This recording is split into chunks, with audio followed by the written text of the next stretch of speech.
the parrot who learned to carol a magical and funny Christmas sleep story in a modest house at the end of Maple Street, where the sidewalk curved gently toward the woods and the mailbox leaned just slightly to the left.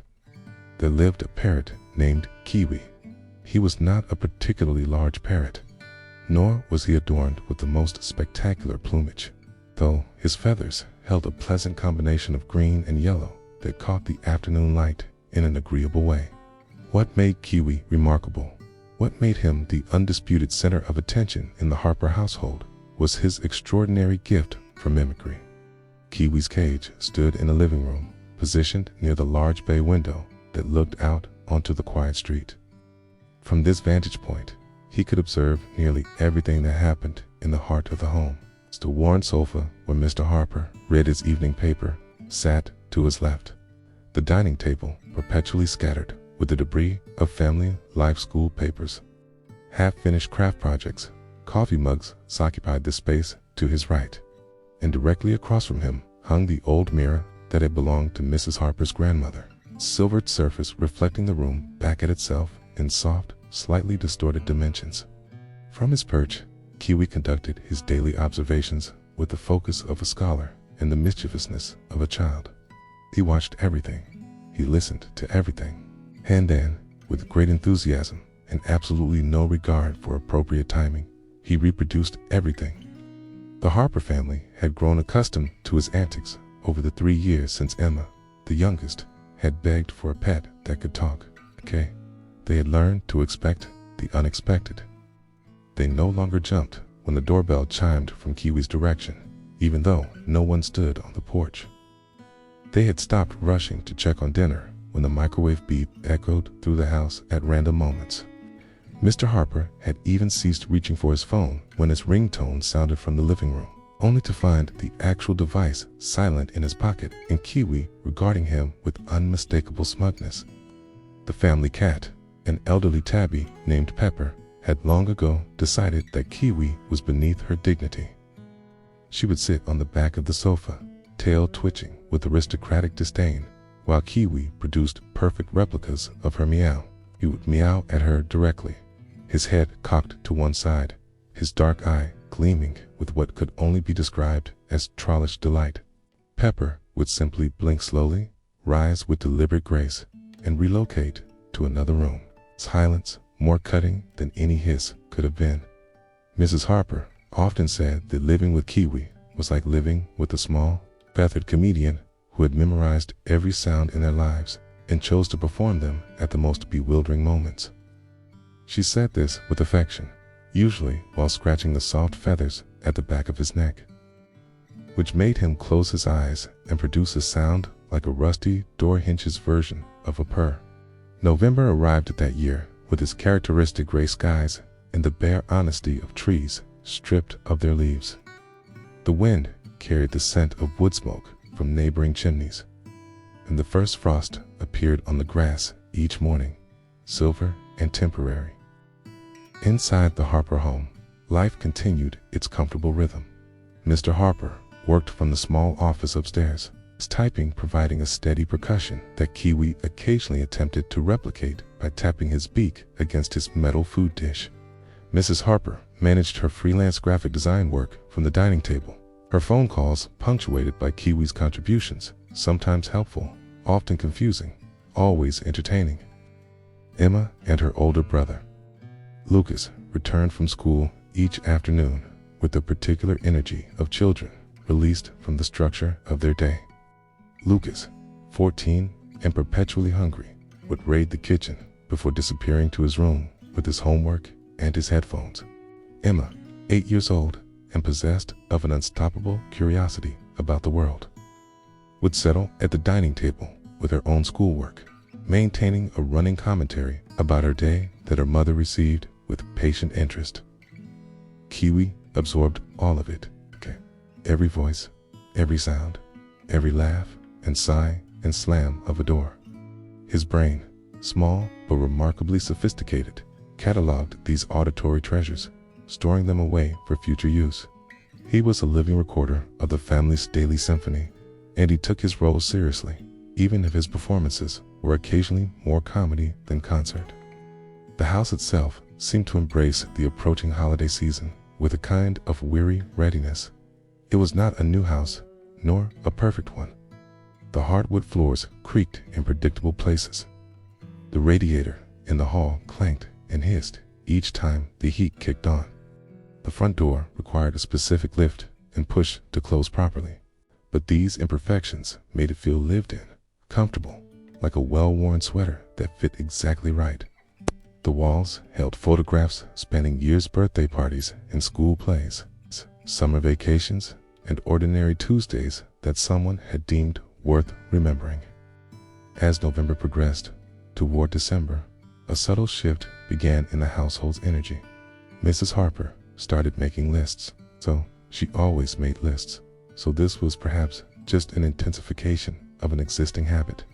Mr. Harper spent a Saturday afternoon untangling the strings of lights that had been stored in the garage since last January, a task he approached with the patience of someone who knew that frustration was inevitable and therefore might as well be accepted. Lucas began dropping hints about various electronic devices with the subtlety of someone who had not yet mastered the art of subtlety. And Emma came home from school one Tuesday afternoon in late November with something new. A black case that she carried with both hands, as if it contained something precious and slightly fragile. Kiwi watched from his cage as she entered, his head tilting to track her movement across the room. Emma set the case on the dining table with great care and opened it to reveal a silver flute nestled in blue velvet lining. It gleamed in the overhead light, all precise mechanisms and smooth surfaces, an instrument of mathematics and breath.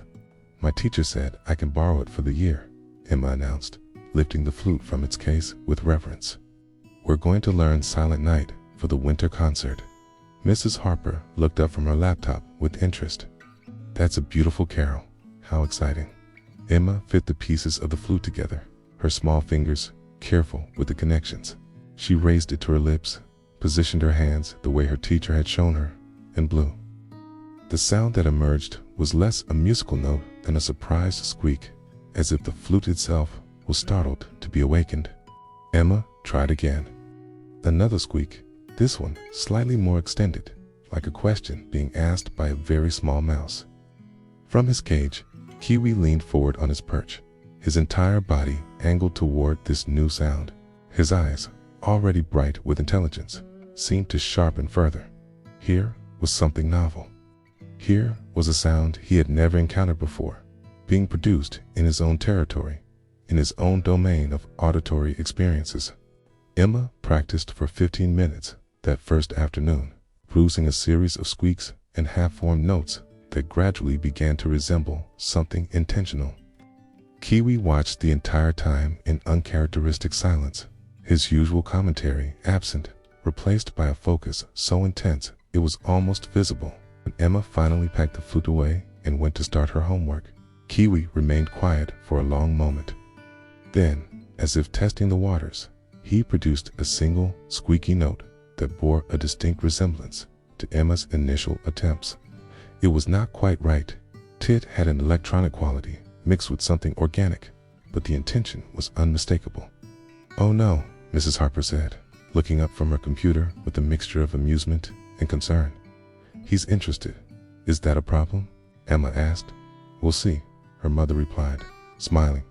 "We'll see." The next day, Emma practiced again, and the day after that, a routine began to establish itself with the natural ease of water finding its level. Emma would return from school, complete a quick snack at the kitchen counter, and then settle at the dining table with her flute. She would practice for 20 minutes to half an hour, working through the exercises her teacher had assigned, always ending with her attempts at Silent Night. The melody was simple, as carols often are.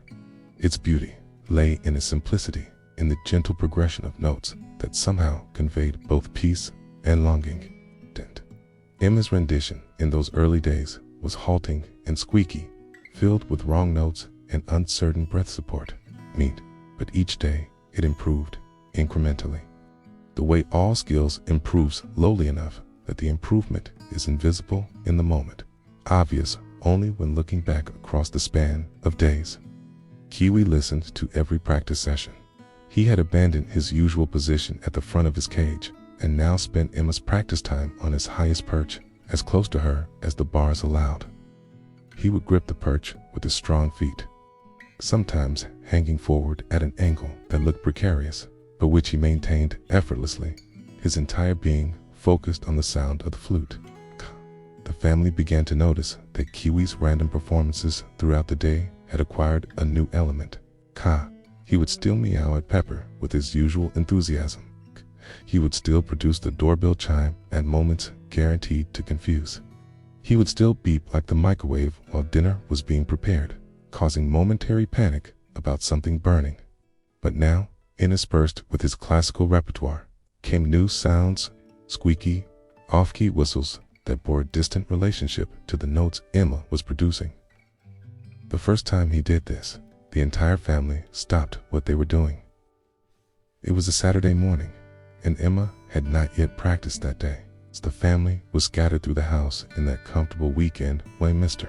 Harper reading the news on his tablet at the dining table, Mrs. Harper folding laundry on the sofa, Lucas in the kitchen making toast, Emma coloring at the coffee table.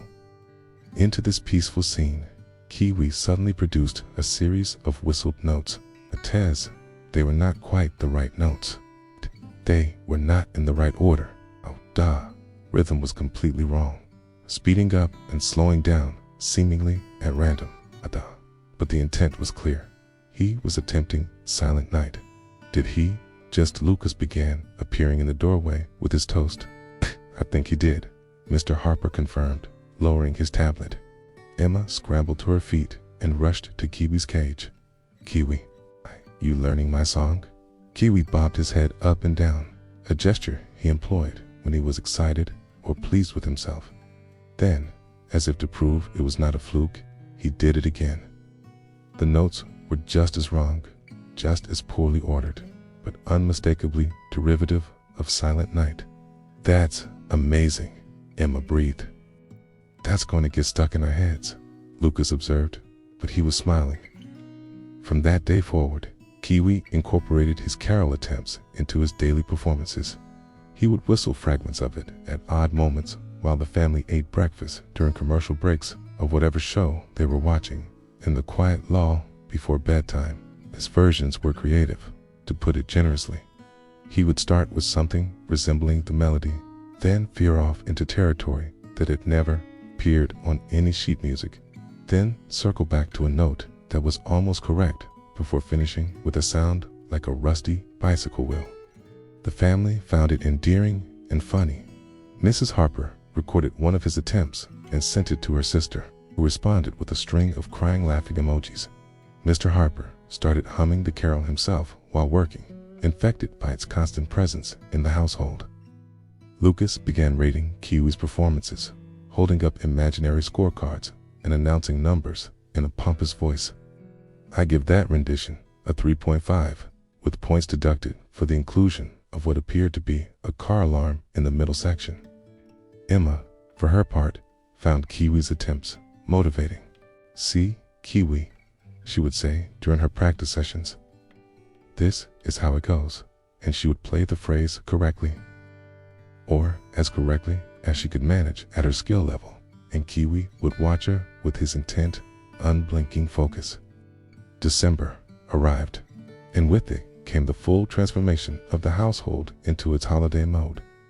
Mr. Harper and Lucas spent a weekend afternoon hauling boxes down from the attic, each one labeled in Mrs. Harper's neat handwriting, ornaments fragile, lights untangled, stockings and garland, nativity set. The boxes accumulated in the living room, their presence signaling the work ahead and the coziness to come. The tree went up on the first Saturday of December, an annual event that involved the entire family and a certain amount of friendly debate. They drove to the tree farm at the edge of town, where the air smelled of pine and cold earth, and walked among the rows until they found the one that met their collective, if somewhat contradictory requirements. Tall enough to be impressive, but not so tall that it required ceiling modifications, full enough to hold their mini ornaments, but not so full that it would not fit through the front door. Straight enough to look intentional, but with enough character to feel like a real tree and not a perfect artificial one. They always found such a tree, though the finding involved much discussion and several false alarms. Lucas would champion one tree, Emma another, and their parents would patiently consider each candidate before gently steering them toward the one that actually met the practical requirements. The tree was tied to the roof of the car, brought home in triumph, and installed in the stand that Mr. Harper had learned to wedge securely through years of trial and error. The decorating happened over several evenings, not all at once. This was partly practical. It was a large tree, and they had many ornaments, and partly intentional. Mrs. Harper believed that rushing through the decorating diminished the experience, turned it into a task to be completed rather than a ritual to be savored. So they took their time. Each ornament came with a memory. The slightly battered angel that Emma had made in kindergarten, its halo askew and its smile drawn on with what had probably been a permanent marker. The delicate glass ball that had been a wedding gift to Mrs. Harper's parents, Tara, which was handled with extreme caution and hung on a high, secure branch. The ridiculous pickle ornament that Lucas had received from a friend and which had become, through some mysterious alchemy, a crucial part of their holiday tradition. The paper MCH reindeer with 3 legs, having lost a 4th to an incident no one could quite remember, but everyone could vaguely recall, involving Pepper in her younger, more energetic days. Kiwi watched all of this activity with great interest. His cage had been temporarily relocated to give more room for the tree. Moved closer to the window, where he could observe both the interior decorating and the occasional neighbor passing by outside. He contributed his own soundtrack to the decorating process, a meow when Pepper wandered through. The doorbell chime when Mrs. Harper went to the kitchen for more water for the tree stand. Random fragments of his carol attempt whenever the mood struck him. "He's like our own Christmas radio," Emma said, laughing as Kiwi produced a particularly creative version of Silent Night that included what sounded like a hiccup in the middle. "A radio we can't turn off," Lucas added, but without malice. The house began to smell like the holidays. Mrs. Harper had placed a small dish of cinnamon sticks and cloves on the radiator cover, and the heat drew out their spice. The tree contributed its own green forest scent, clean and sharp. One evening, they made sugar cookies, and the warm smell of vanilla and butter filled every room, even seeping upstairs to where Mr. Harper was finishing some work.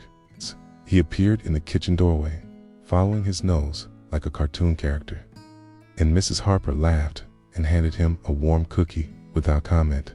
Emma's practice sessions continued through all of this. Her skill with the flute improved steadily.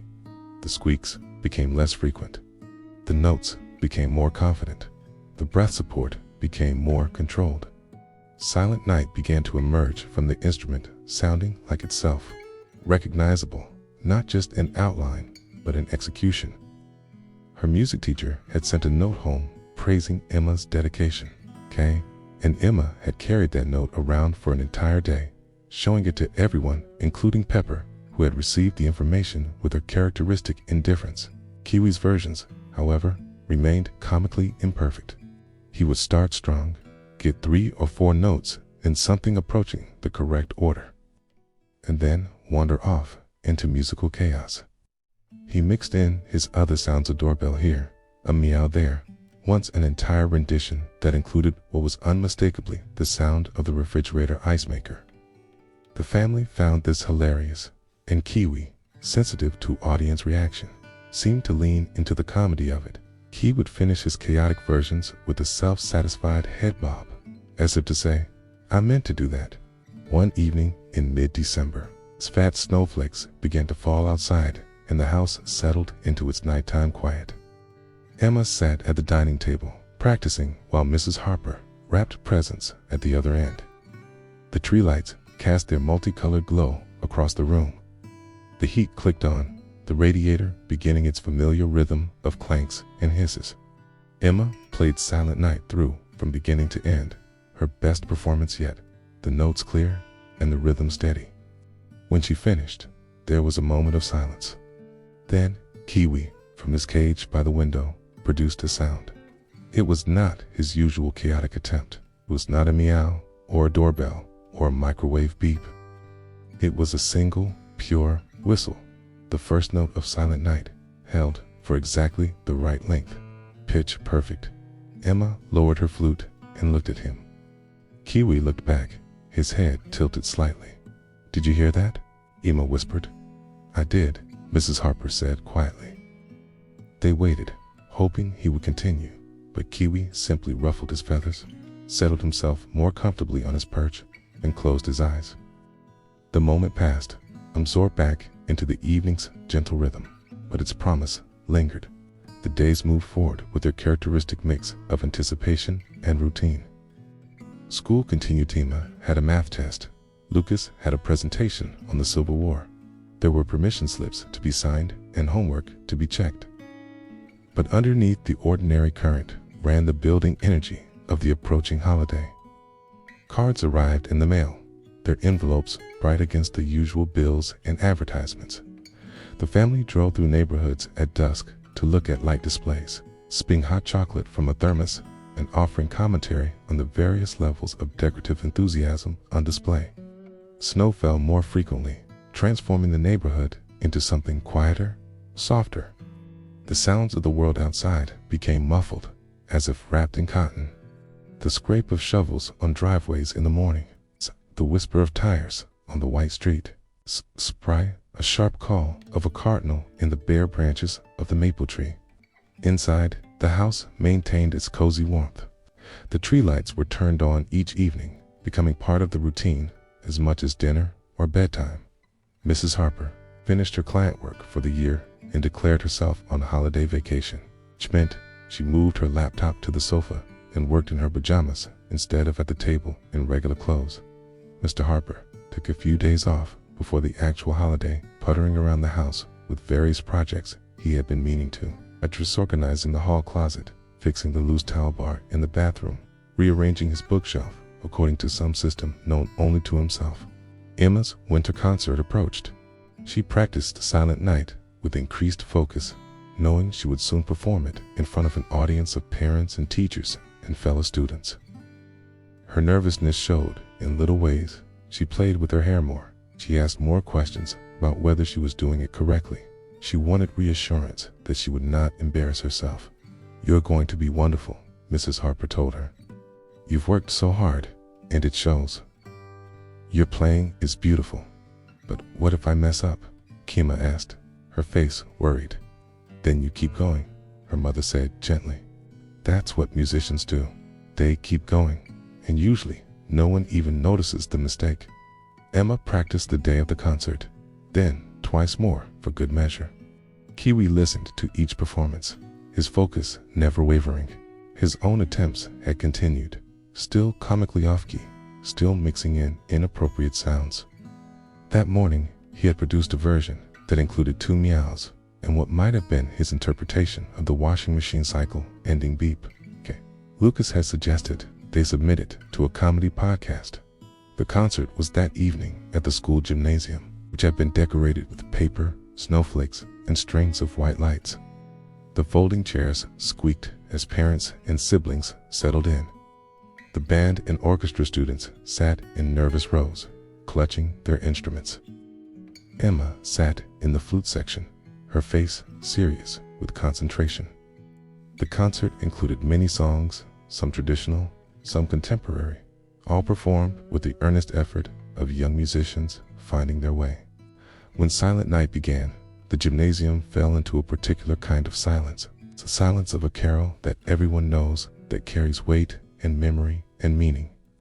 The students played well, their combined instruments creating something greater than their individual parts.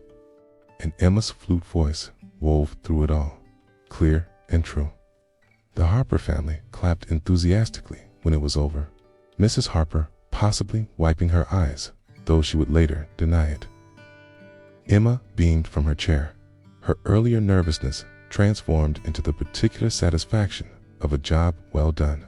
They returned home that night to find Kiwi awake and alert, despite the late hour, as if he had been waiting for them. Emma went to his cage immediately to report on her success.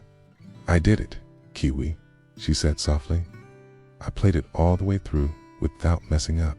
Kiwi bobbed his head, then produced a series of notes that were still wrong, but which somehow felt celebratory. Emma laughed and reached through the bars to scratch his head, which he accepted with dignified pleasure. Christmas Eve arrived with fresh snow and a particular quality of light that only occurs on the shortest days of the year. The house was ready, its preparations complete.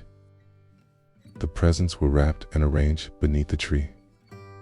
The stockings hung from the mantel with care, or at least with reasonable care, given that they were hung by humans rather than professional stocking hangers.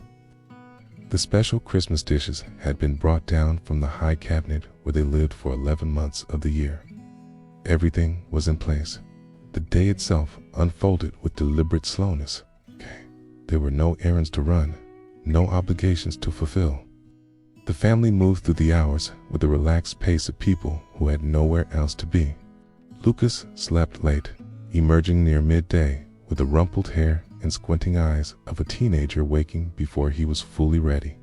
Emma played with the dollhouse her grandmother had sent early, rearranging its tiny furniture with great seriousness. Mr. and Mrs. Harper sat at the dining table with their coffee, doing the crossword puzzle together, their familiar debate about whether a 5-letter word for ancient Roman garment was stola or tunic, carrying the comfortable rhythm of a long marriage. Kiwi performed his greatest hits throughout the day. He meowed at Pepper when she came downstairs for her midday snack. He chimed the doorbell when no one was anywhere near the door.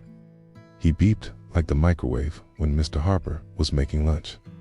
And he attempted Silent Night multiple times, each version as creatively incorrect as ever. "Maybe he's just not a musical parrot," Lucas suggested during lunch, after Kiwi had produced a version that seemed to include elements of a car horn. "Or maybe he's a very experimental musician," Mrs. Harper countered. "Maybe he's doing avant-garde jazz interpretations. Is that what we're calling it?" Mr. Harper asked, smiling. Dinner that evening was special, but not elaborate. Mrs. Harper's famous lasagna, a green salad, garlic bread, a simplicity that felt appropriate for the evening. They ate at the dining table, the good plates and cloth napkins, making even familiar food feel more ceremonial. Candles flickered in the center of the table. The tree lights glowed from the living room. Outside, snow began to fall again, the flakes visible against the darkness, drifting down in that particular silence that snow creates. After dinner, they moved to the living room for their Christmas Eve tradition. Each person got to open one present, selected with great deliberation from among the many beneath the tree. Lucas received a new book he had been wanting and promptly disappeared into it. Emma opened a craft kit for making friendship bracelets and immediately dumped its contents onto the coffee table to examine each component. Mrs. Harper received a gardening book from Mr. Harper, who received a new coffee mug from Mrs. Harper, both gifts perfectly suited and received with genuine pleasure. The evening settled into quietness. Mr. Harper built a fire in the fireplace, which they did not use often, but which seemed essential on Christmas Eve. The wood crackled and popped, sending up showers of sparks. The smell of wood smoke mingled with the tree's green scent and the lingering aroma of dinner. Emma worked on her first friendship bracelet, her tongue between her teeth in concentration. Lucas read his book, occasionally sharing an interesting passage. Mrs. Harper and Mr. Harper sat together on the sofa, her feet tucked under his leg, both of them simply present in the moment. Kiwi had been quiet for the past hour, settled on his perch, his eyes half closed in what might have been sleep or might have been that meditative state birds sometimes enter. Pepper had claimed the armchair, curled into a perfect circle, her purr a low, steady rumble. The fire burned down to coals. The candles were blown out. The house fell into that particular stillness that comes late on Christmas Eve, when anticipation has peaked and settled into something peaceful.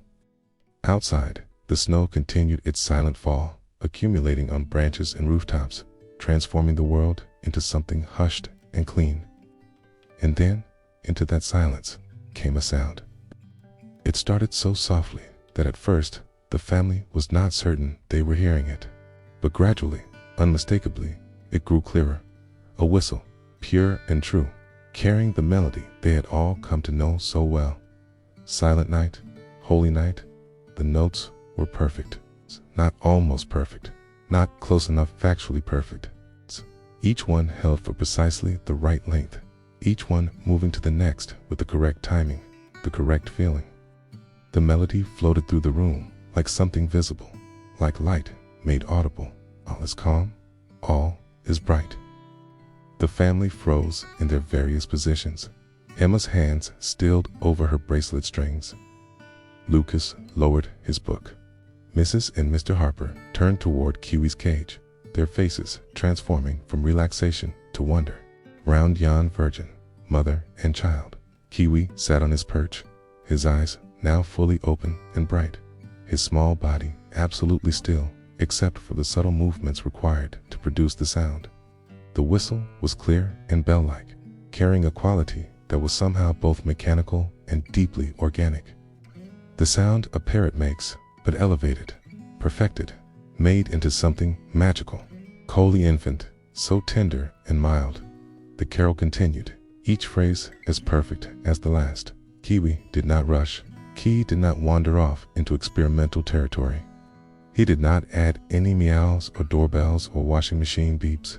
He simply whistled Silent Night all the way through, as if he had always known it, as if he had been waiting for exactly this moment to reveal his true mastery. Sleep in heavenly peace. The family held their breath, afraid that any movement, any sound, might break the spell.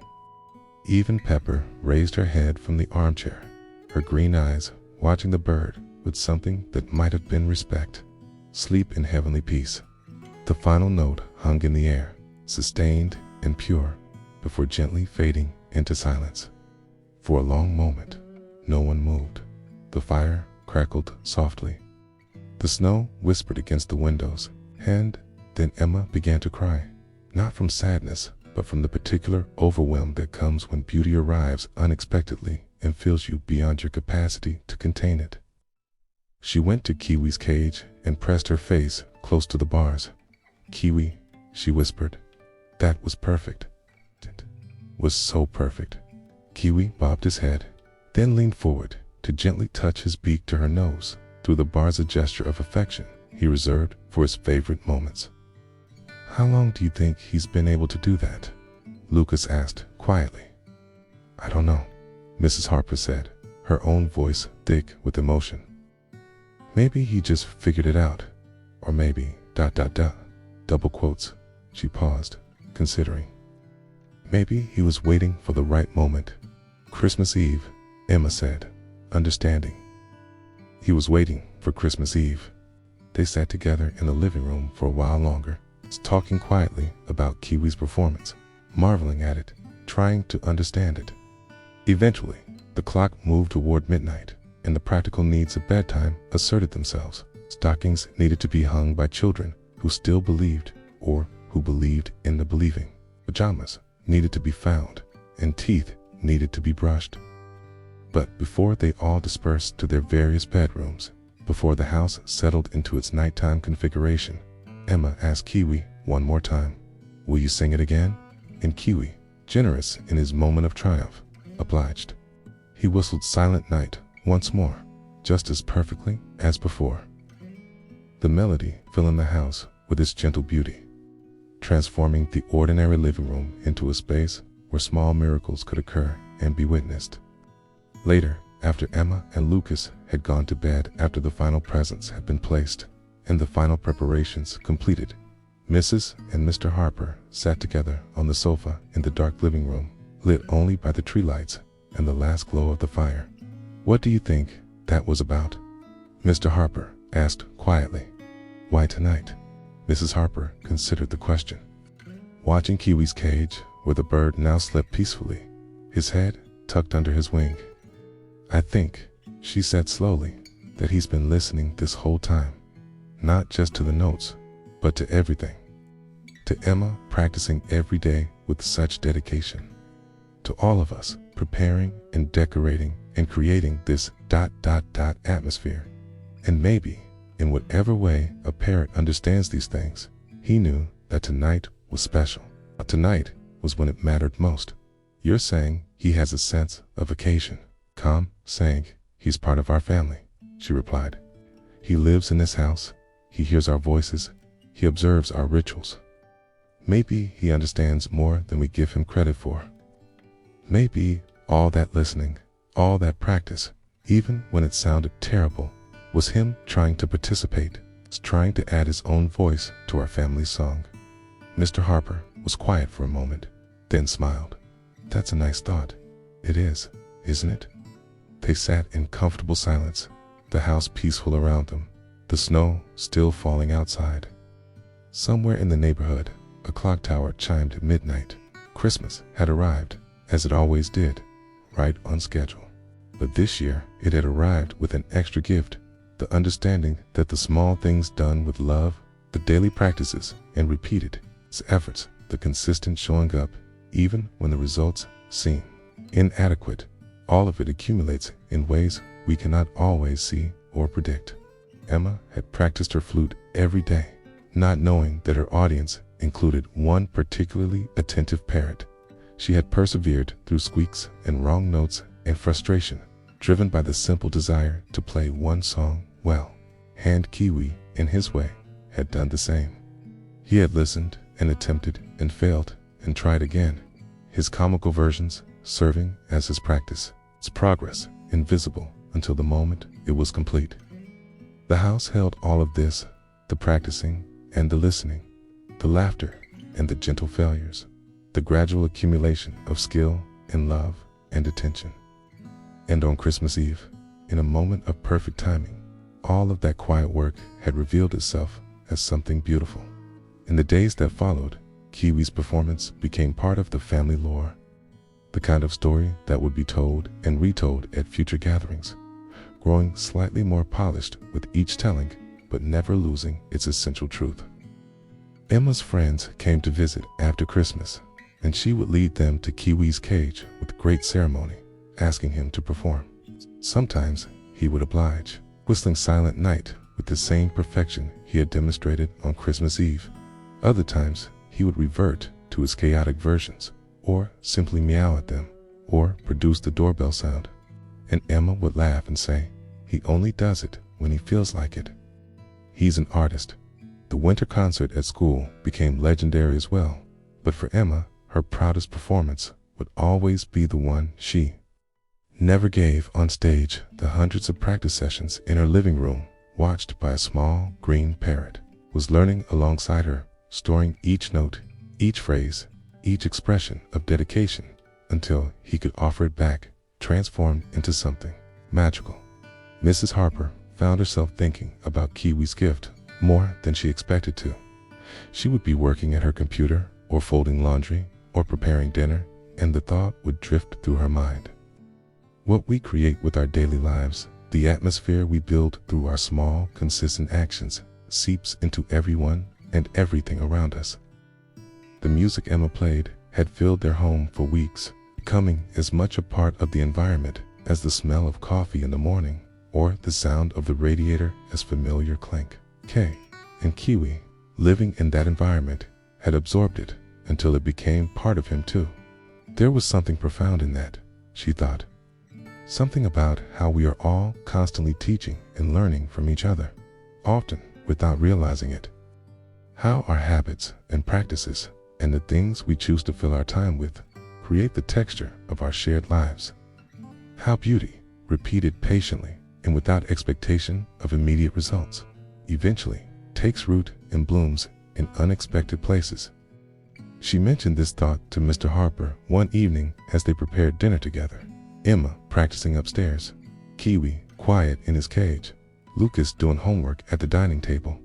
"You're getting philosophical about a parrot," Mr. Harper said, but his tone was gentle, amused. Maybe, she admitted. But it meant something, didn't it? That moment on Christmas Eve, it wasn't just cute or funny, it was ...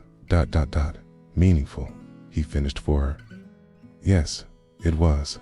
They worked in companionable silence for a moment, the rhythm of their movements synchronized by years of shared meal preparation. From upstairs came the clear notes of Emma's flute, more confident now, moving beyond Silent Night, 2 other pieces her teacher had assigned. She's gotten so much better, Mrs. Harper observed. She has, because she practiced. Every single day, even when it was hard, even when it sounded terrible. And Kiwi heard all of it, Mrs. Harper said. The terrible parts and the better parts and everything in between. He didn't just learn the final product. He went on the whole journey with her. Mr. Harper paused in his chopping to look at her. That's why the performance meant so much. Exactly. It wasn't just a parrot doing a trick, okay? It was ... evidence. Evidence that the work matters. That the daily showing up, the patient repetition, the love we put into the small moments, it all matters. Even when we think no one is watching, or listening, or paying attention. From his cage. As if he had been waiting for his cue in their conversation.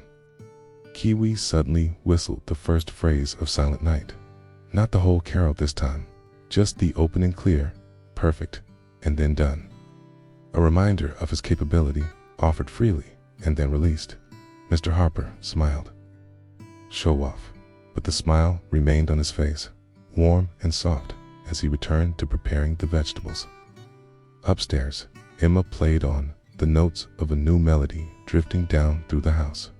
Outside, the January afternoon darkened toward evening, the winter sun setting early, casting long blue shadows across the snow.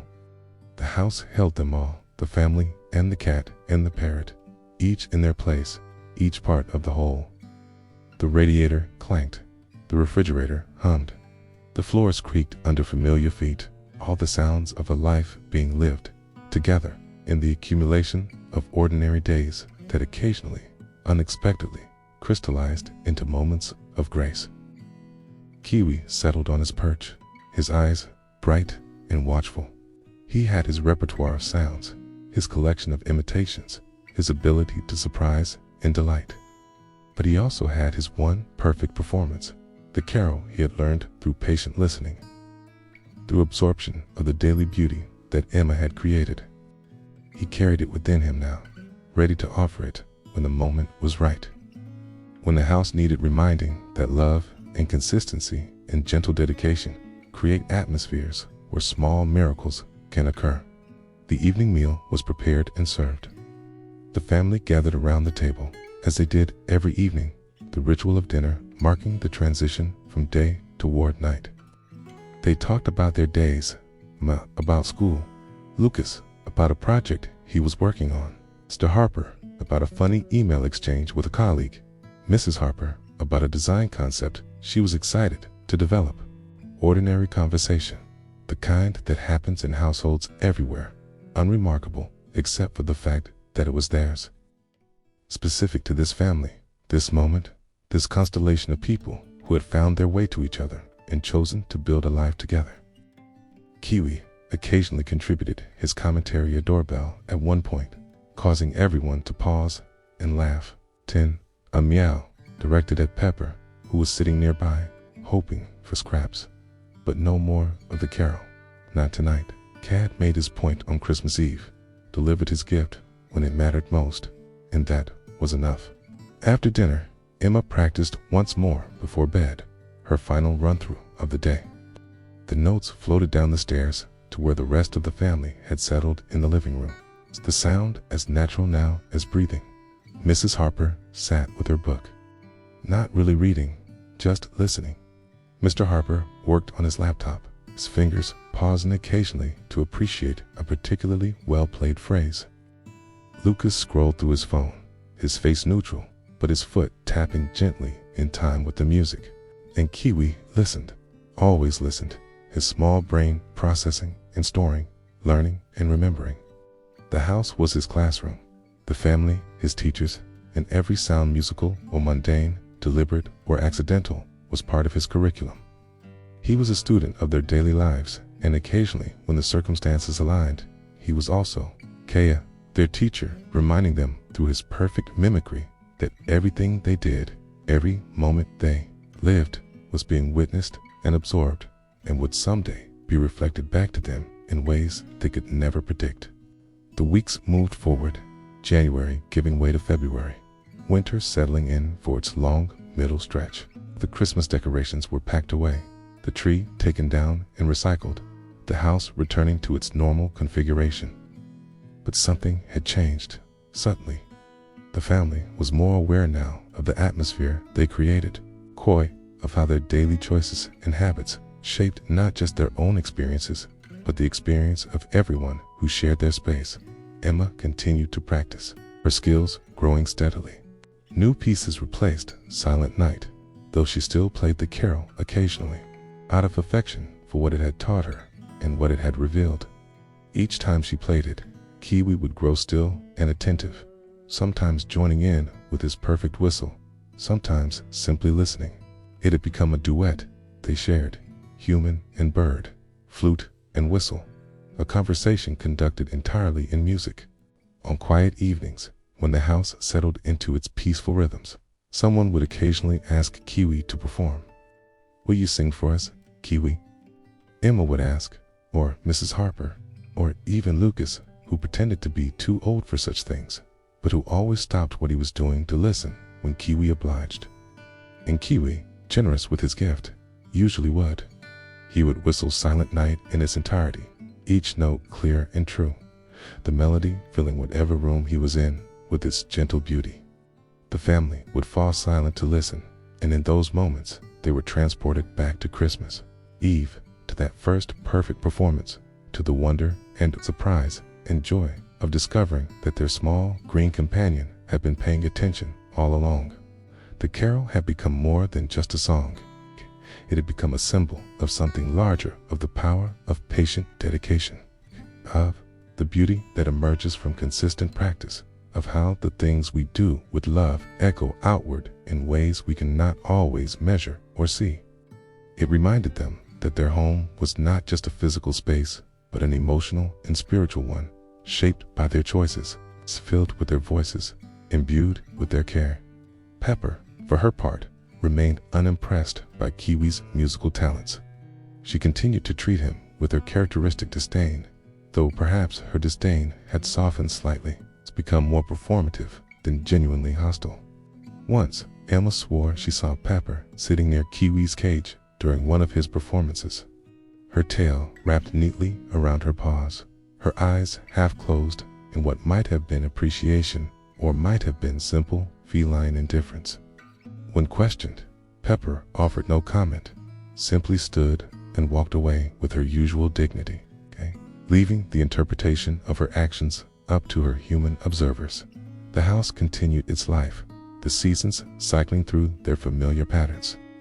But the family carried with them the gift Kiwi had given, the understanding that the quiet, daily work of living with love and intention creates something beautiful, even if that beauty only reveals itself occasionally, in moments of grace that arrive unexpected and perfect, like snow falling on Christmas Eve, like a parrot whistling a carol, like the steady accumulation of notes practiced faithfully until they transform into music.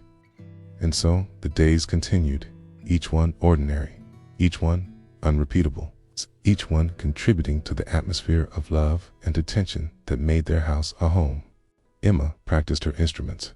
The flute joined eventually by a tentative exploration of piano. Lucas grew and changed, his interests shifting, his voice deepening, but his affection for the family's strange green comedian remaining constant. Mr. and Mrs. Harper navigated the challenges and joys of their work and their marriage and their children, finding in the daily rhythms a satisfaction that was quiet but profound. And Kiwi watched and listened, and occasionally performed his bright eyes, missing nothing, his clever brain processing everything, his perfect mimicry and mirror held up to show them what they were creating together. Life filled with small beauties, patient repetitions, gentle failures, and eventual successes, all of it accumulating into something that was in its own way, a kind of carol, a song of daily living, sung imperfectly most of the time, but occasionally, when the circumstances aligned and the heart was ready, sung with a perfection that took the breath away. The story of the parrot who learned to carol became part of the family's mythology, told at gatherings and shared with friends, but its truest meaning remained private, held in the quiet moments when one of them would remember Christmas Eve and feel again the wonder of that perfect whistle, that unexpected gift, that reminder that love and consistency create beauty in places we might never think to look. In a modest house at the end of Maple Street, where the sidewalk curved gently toward the woods and the mailbox leaned just slightly to the left, a family lived their ordinary, extraordinary life. And in that house, in a cage by the window, a small green parrot sat on his perch, occasionally whistling a carol he had learned through patient listening, reminding everyone who heard him that the things we do with love, no matter how small they seem, fill the spaces around us with a quiet beauty that can surprise us when we least expect it. The atmosphere we create becomes a part of everyone in it, and sometimes, just sometimes, that atmosphere crystallizes into moments of magic, clear, pure, and perfect, as a carol whistled on Christmas Eve. As a child, learning to make music, as a family, building a life together, one ordinary day at a time. If this story resonated with you, if it accompanied you gently toward rest, please consider showing your support with a like, and subscribe to Deep Sleep Stories Hub for more quiet nights and restful journeys. May your sleep be deep, your dreams be gentle, and may you wake tomorrow knowing that the small beauties you create today are noticed, cherished, and will someday surprise you with their reflection in the most unexpected places.